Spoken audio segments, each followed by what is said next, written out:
Hello and welcome to the UK Flooring Podcast. On this week's episode, we have Martyn Cohen, who gave a keynote speech at our Momentum Business Conference for flooring professionals. Sit back, enjoy the show, and do not forget to hit the subscribe button on the platform you are listening to us on.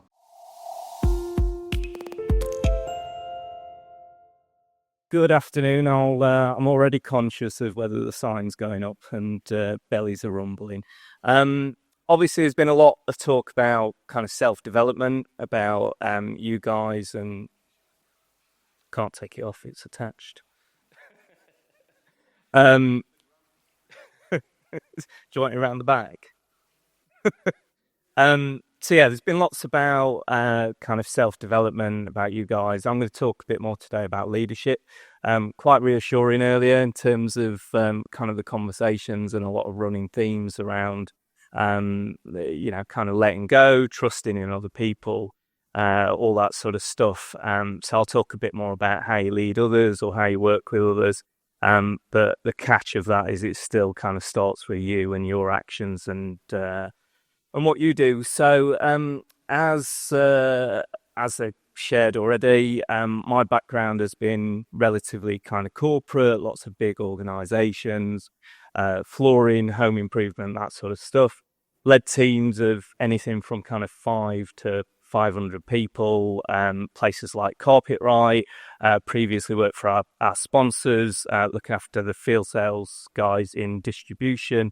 And all really kind of getting results through other people. Now working with Cockerill Co, and over the last year I've been working with flooring businesses, helping them grow, often at that stage where they are kind of looking at, how do we get to the next stage? We need more people. We're reaching a capacity of what we can do with X number of people in the business, and how do we grow it?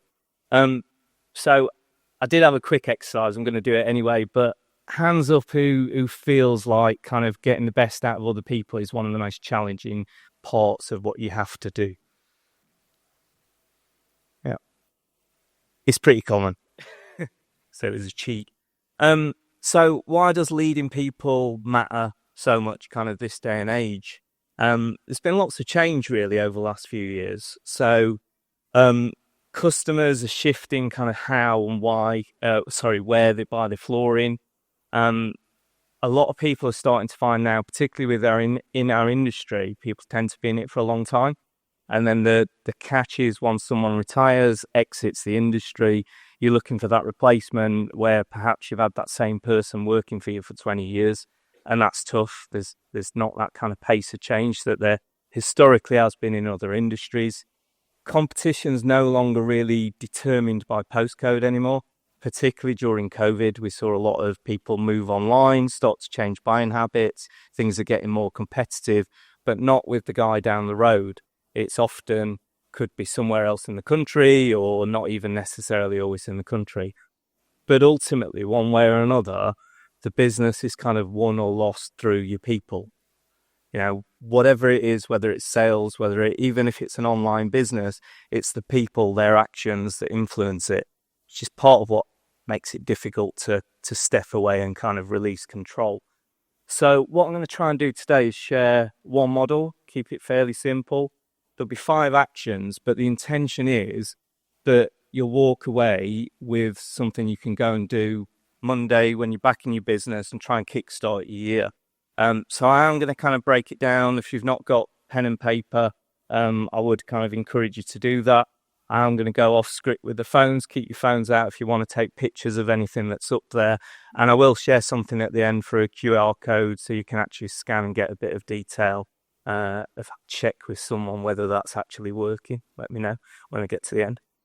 So the idea is it's practical, it's industry specific, and I'll try and talk to you about kind of real world, my experiences, things that I've seen within this industry really. That you can actually kind of go out and do, and it's stuff that I've lived and breathed and done myself really.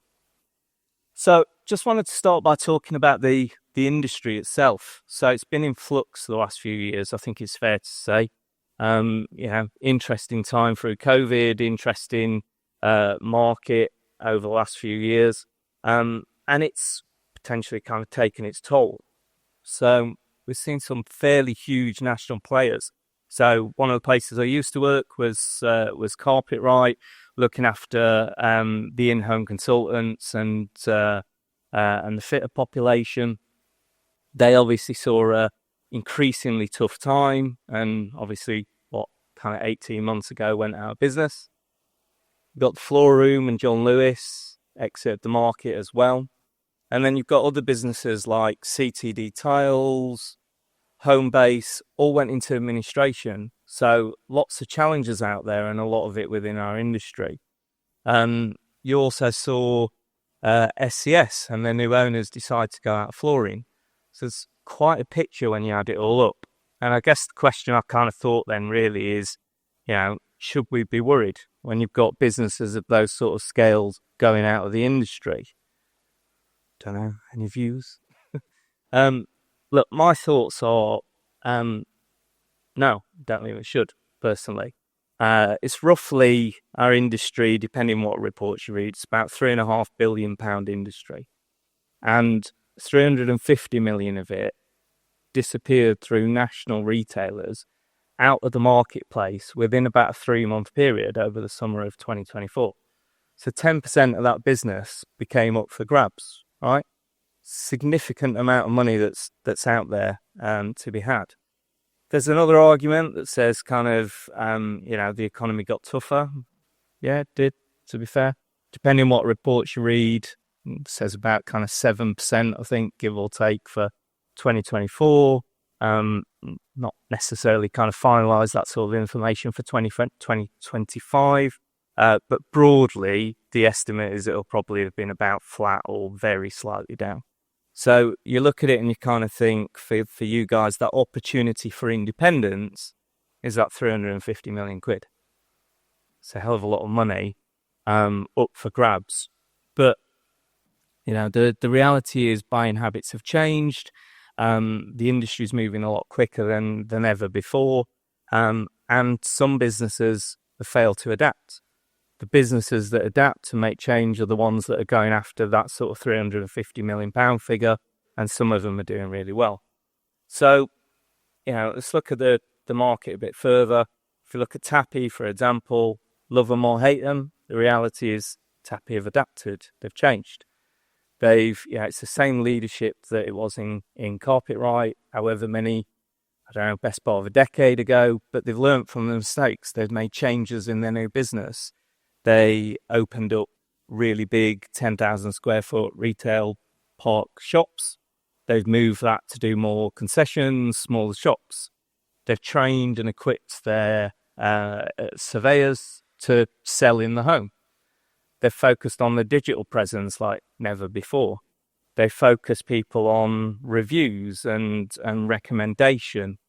And, it's not an accident. That's strategy. That's leading people through change and changing habits and adapting to get the best out of the marketplace.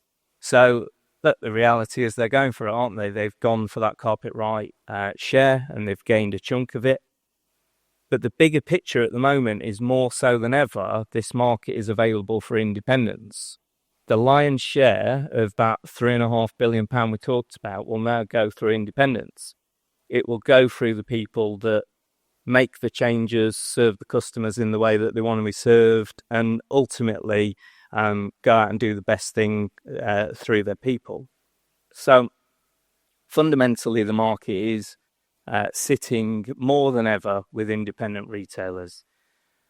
Don't need to be the biggest. You don't need to be the cheapest. What you do need to do is make sure you've got the best performing teams and that you're getting the best out of them to get yourself the results. So why have you got the advantage? 4 areas really. Speed is without question the biggest one. You can act faster, you can adapt, you can make changes. You can take people on that journey of that change a lot quicker than the likes of Tappy or national players. The disadvantage we talked about earlier with Tom's question of what would you do if you're away for 30 days? It's a little bit easier if you've got a team of hundreds of people. If you've got teams of 3 people, it's a little bit tougher. But the advantage is you can make changes a lot easier with 3 people than you can with 300 people. Reputation. I think for me, this is a huge part of the world these days. And you look at things like Google reviews and Trustpilot and all these sort of things. People do want to go with advice as others. They want to have confidence that someone else has bought there. Doing that on a local scale, doing that in a smaller business, having that word of mouth where you can get your customers recommending friends or family. You've got to spend a lot of money on advertising to replace that sort of recommendation and that confidence. So as I say, local trust, friends, family, you can't really outspend that by putting an advert on the telly or sticking some adverts on Facebook. It's irreplaceable to some extent. But ultimately execution. So as I say, getting the best results through the best people. Right, waffling on. So promise one model with 5 actions. Hopefully this one's reasonably easy to remember. So I'll share with you the floor model. It's really just looking at how do you drive performance and generate high performing teams. It's pretty simple principles. They are things that I've done myself. I've worked with others and led others that have put these things into practice, and they are really what kind of underpin high performing teams.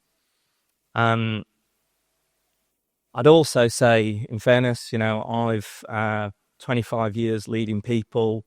I've seen more businesses that I've seen elsewhere that I've competed against. And it's always been the first things that I've focused on fixing if I've taken over an underperforming team, to make sure that these kind of principles were in place.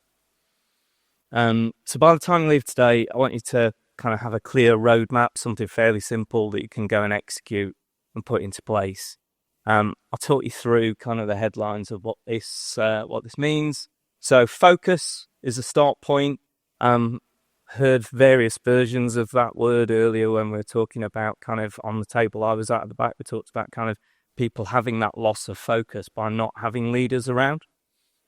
So clarity, real clear vision as to what you've got to go and do and how to do it. Leadership.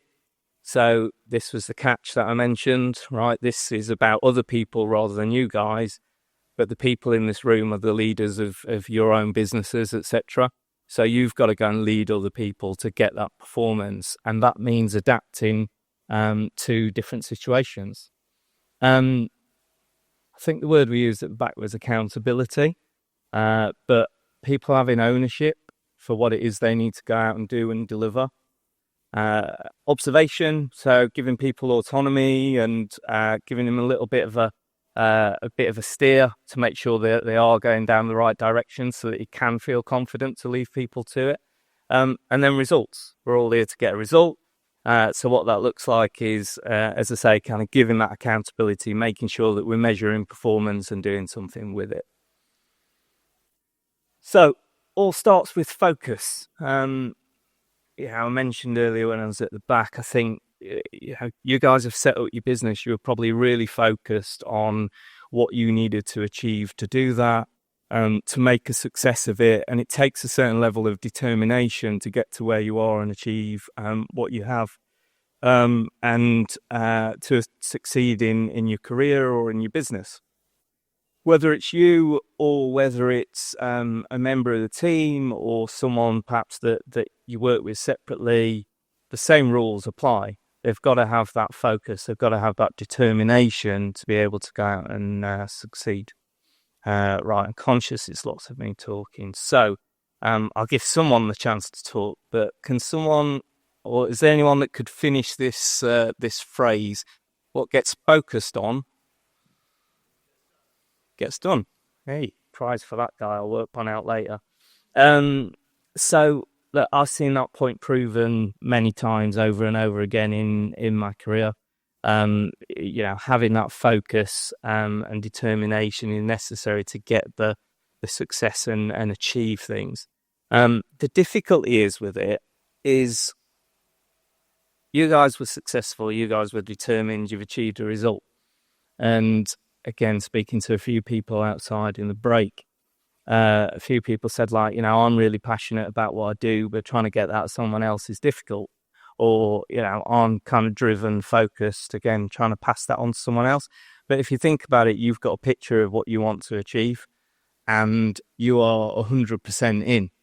Trying to get someone else to be 100% in, it's not as easy, right? You can't physically implant a picture you've got in your brain into someone else's, can you? You can't give them that same level of determination. And I heard a few people say things like, kind of blood, sweat and tears, work 24/7, put in a 16-hour day, etc. That's hard to get that out of someone else in the same way. So it doesn't always necessarily translate. The difficulty then means that you have to be really clear in your focus and make sure that your communication is setting that absolute clarity for someone else. If I'm really honest though, in all the teams I've led and all different businesses I've worked in, it's often the bit that falls short, right? So we're right at the start, we're on the F, we haven't even got into the other letters yet. And yet people tend to assume that someone else has got that picture in their mind. So I'm going to first tip really to try and give you to help with that, because a lot of objectives that I've seen people set or targets would look something like this one on the left: sell more. Oh, yeah, good idea. Or improve service. Yeah, again, probably a good idea, isn't it? But it doesn't really give clarity about how you're going to do it. It doesn't give that direction and so on. So obviously, got an example on the right. Increase conversion from 80% to 85% by the end of quarter one. And we're going to do that by asking each customer a couple of extra questions about what their needs are, or I'm going to make sure that I ask for the business on every single measure that we go out and do. That's what's called a SMART target. So you might have heard of this acronym before. And what it means is, I'll talk through it. I'll do the slides backwards. Sorry, I'm going off script. So the S stands for specific. So what's the actual activity? Exactly what is it that we're trying to achieve and how are we going to go about doing it? The easiest way to make it specific is to have a number in there. So Sarah's favourite saying, know your numbers. For anyone in the Cockerill Co alliance will have heard it once or twice. But if you've got a number, then it's pretty clear, isn't it? Right? If I'm, for example, a vague objective might be to drive transaction value.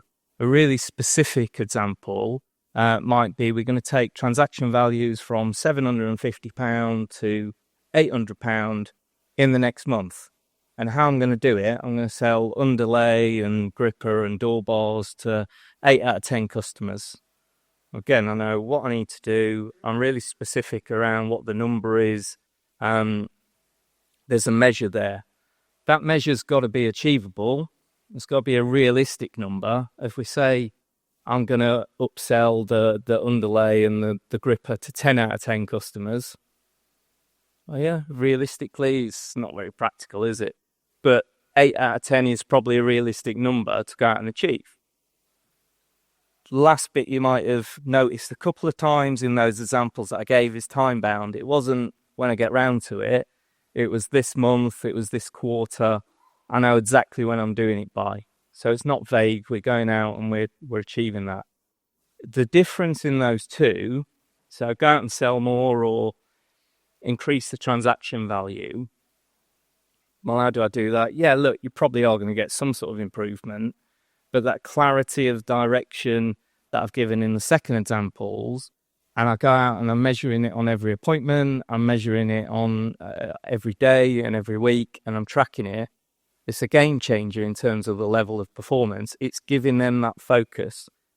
The difficulty is you guys might not need it, right? In your own head, you've got a nice picture of what you're aiming to do. You might write down and some of what we talked about with the Cockerill Co group last night, and Tom talked about each quarter setting objectives for the quarter ahead. It's a good thing to do, but it's an absolute necessity with your team that you've got that level of clarity. Don't imagine that they have the picture in their head that you've got. So I'd really encourage you to kind of make sure that when you do sit down with someone, you're using a framework like that, and I'll share some stuff at the end to help give a steer. But it keeps it structured. It makes sure that you have kind of given that level of clarity to someone else, and keeping that in the conversation will keep the focus there. You might be able to go from 1 week, month, quarter, or whatever to the next, knowing what you need to do. For someone else in your business, it needs to be part of the conversation and become part of the routine that I look at. I'll move on to the L, and I'll give you guys a couple of opportunities to talk. So, first one, more of a rhetorical question, or actually, let's do hands up. But who would say they're consistent and treats everyone all the same? No? Okay, good. That was a bit of a trick question. Didn't catch anyone out. It's a good thing. You don't want to be treating everyone the same. The reality is everyone's different, aren't they? We're all different humans. We've all got different personalities. We've all got things that we like and we're good at, and that we dislike and try and avoid, and all the rest of it. So yeah, as I say, when you stop and think about it, we're all different people. You need to change your style. The first one, and the reason I said everyone keep the phones out, this one probably gets a bit fancy and a bit of a pretty chart. So don't worry too much about it. We'll talk through kind of the detail of what that looks like. But on the bottom right-hand corner, you've got directing. So some people, and each person will need a different style. These are kind of the 4 primary styles of how you adapt your approach and how you lead people, depending on the circumstance of that person and that task. So this bottom right-hand corner with directing might be an example I gave earlier, like new starter, someone joins your business, you've had the same team for a long time, or you're just getting into recruiting a new team. Someone that's new needs a lot of direction, they need a lot of support, they need a lot of kind of steer about how to do stuff. You've then got kind of the next category in the top right, which is coaching. People that need kind of that high support, often a bit of encouragement. They might need ideas about how to go about some of the things, but they've probably got a bit of the skill in the role already. Next one, supporting. Someone that can do it, just needs a little bit of confidence, potentially a bit of an arm around the shoulder. And then you've got delegating, and it's probably the one that's toughest for business owners that have built the business from scratch. Actually trusting, delegating, giving that work to someone else. What you want in your business, right, is a high performer, yeah? You want someone that can do it all. But then they're not going to be you. And you have to release that control. You have to give them the freedom to actually go out and make the decisions. They might make the odd mistake. Got to let them, otherwise don't learn. And otherwise you will always be tied to kind of doing it yourself. But the approach needs to vary, and you need to let's give a couple of examples actually. So yeah, new starter, the conversation might look, right, let's talk through it step by step. And I'm here if you need anything, you can give me a shout, we'll walk through it. Use that sort of language with the top performer. Well, what for? They already know what they're doing. So actually the conversation should be a lot more like, you know what you're doing. Do you need anything from me? Let them crack on. Right, let's do something out on the tables instead. So, I've left the chart up deliberately. If you can think about either someone in your team or someone that you, if you are a sole trader and you work, but you fit with other people, for example, someone else that you work with from time to time, what box do they sit in? And all I want you to do, just for a couple of minutes, have a conversation on your table, describe that person to the person next to you on your table. What's the approach? And then just sense check with each other. Are you picking the right approach? Do I need to adapt? Am I really kind of taking the best style? So I'll give you a couple of minutes. Right, we'll do the next one. Hands up if this is you then. You spend too long in your business. You work too many hours.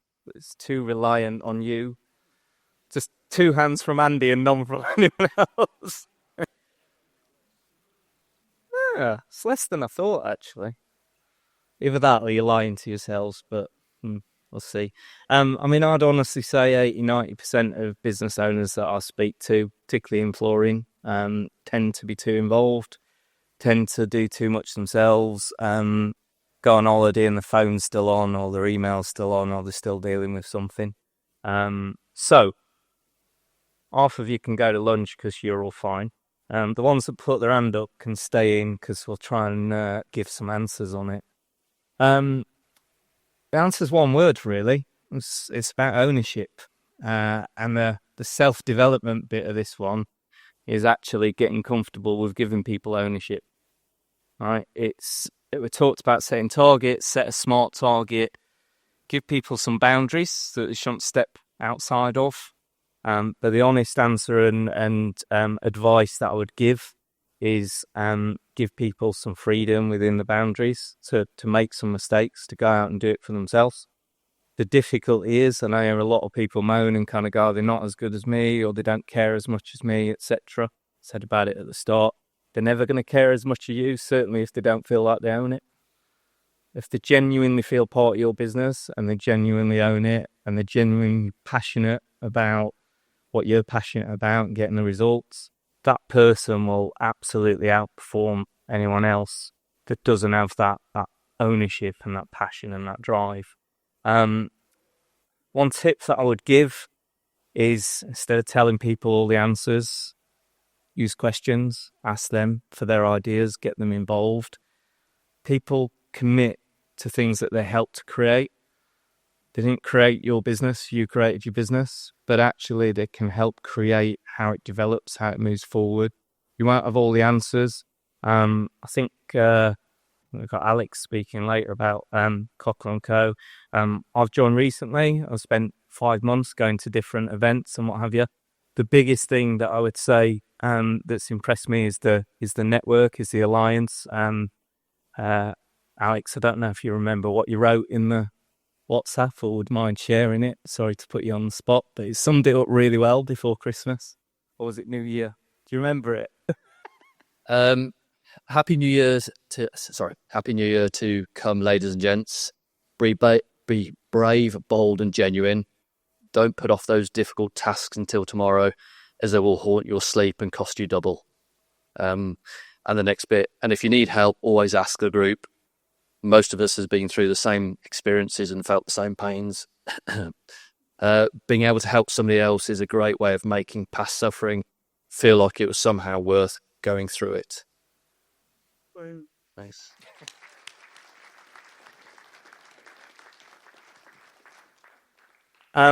Look, spot on.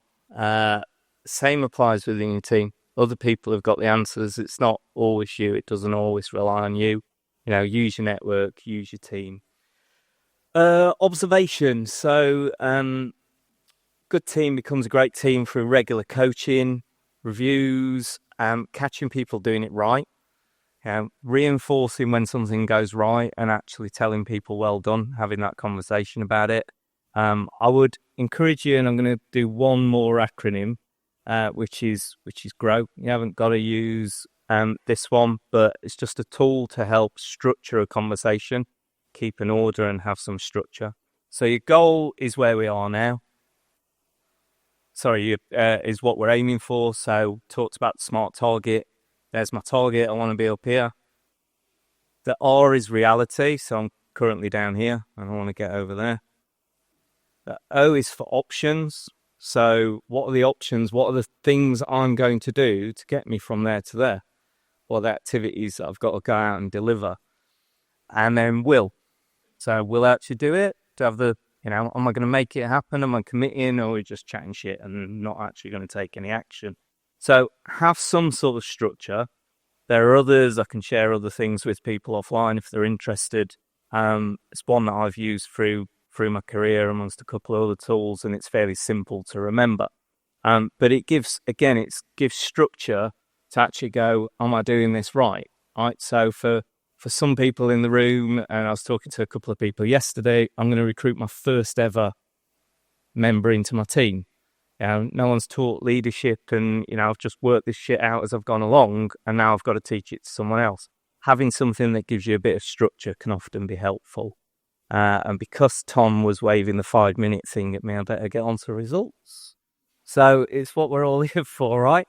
Again, there's a bit of a catch, and it's the word used at the back was the accountability word. Need to hold people accountable. Everything I've talked about with setting the targets, giving people coaching, giving them a bit of freedom and ownership, well, there's a catch for that person. They're accountable for going and using all that stuff you've just invested in them. They've got to get you a result, right? Don't pay people not to do a job. If you can get into that place of trusting your people and empowering them and giving them ownership, they need to repay that trust and get you a result and go out and deliver. So hold them accountable. Documentation helps. A lot of people will go, that's HR shit, it's admin, it's bureaucracy, whatever. Maybe it is, but the reality is it works. Having it written down creates that extra level of accountability. I'll share with you in a sec a tool as an example, but here's one, a different structure, an alternative to Grow. I will share on the toolkit that's going to be on the QR code the Grow model. But another example here, the target. So set that SMART target. We're going for 85% conversion. In this case, the progress, or on the Grow model, the reality is where are we now? We're at 80% and we're trying to get to 85. The actions or options on the Grow model, what's the actual thing I'm going to do to go out and get a result? What's it actually look like? How am I going to sell the extra underlay or whatever? What's that conversation? And then what support they need from you guys as leaders. If you're asking something of them, you need to give them something to empower them and set them up to be a mini-me and go and do what you want them to do, right? The reason I say about the document and SMART target, what gets measured improves. What's reviewed with people will improve a lot faster. And lastly, what's reviewed with them regularly, that's stuff that sticks and makes it permanent. So that's the model. 5 actions. Let's go out and make sure our team are clear. Let's adapt the approach to the individual to get the best out of them.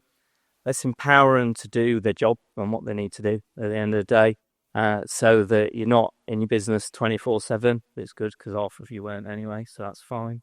Observe and give them a little bit of a steer if they're going astray or they're slipping out of the boundaries. And ultimately, you need to get the result and hold them accountable. I am out of time, but there is one last exercise, so I'm going to run 2 or 3 minutes over. So need something from you guys, really. You guys need to be accountable for going out and actually making a difference. You spent, what's the longest journey, do we know? Some people, I heard 6.5, 7 hours from some people. So a lot of you have done some bloody long journeys to get here and a lot of time in the car. You need to get something out of today, realistically. So I'm going to ask you to come up with a SMART goal of something out of this session from the floor model that you're actually going to go and do. You only have to pick one. I'm going to give you the time frame, which is January. Preferably, let's do it like next week because I'm impatient. But one goal, write a SMART objective for yourself, and then I want you to pick someone on your table to share it with. If you haven't got their number, and if you did what you were told, hopefully it's someone you don't know, get their number or their email and follow it up. 2 minutes to get that one done. Right, hopefully you've got some sort of SMART target down. You can carry on writing it in your lunch break if you haven't. Look, ultimately you want to get a result, right? You're here to make a difference, make a change. So whatever it looks like for you personally and whatever you can take out of the day, I think as Tom said, if you can take 2 or 3 bits out of the day, then it's been worthwhile and it adds value. But ultimately I would say, your people deserve clarity and the support to be able to do the job. Your customer expects consistency, and your business is necessary to have performance and get a result. So as I say, hold yourself accountable to the thing that you've committed to do.